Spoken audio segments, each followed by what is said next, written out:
May kabuang 2,424 classrooms ang nasira bunsod ng mga malalakas sa pag-ulang dala o dulot ng habagat ayon sa Department of Education o DepEd. Ang kabuang ulat ihahatid sa atin ni Daniel Salayo. Daniel.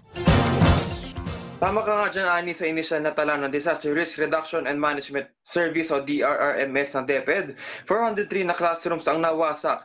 505 sa mga ito ang lubang nasira, habang 1,460 naman ang nagtamo ng minor damage dulot ng malalakas na pag-ulan. Biniberipika na ang datos na ito upang malaman ang mga lugar na gagawing prioridad sa pagtatalaga ng mga emergency cleanup personnel.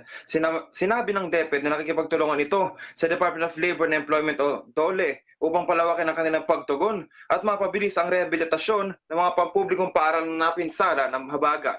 Gagamitan ng dalawang ahensya ang kanilang 2026 tulong panghanap buhay sa ating disadvantaged workers o TUPAD, Brigada Eskwela Convergence bilang agarang mekanismo para sa disaster cleanup upang makatulong sa paglilinis at pagsasaayos ng mga apektadong silid-aralan. Daniel Salayo, Newslight.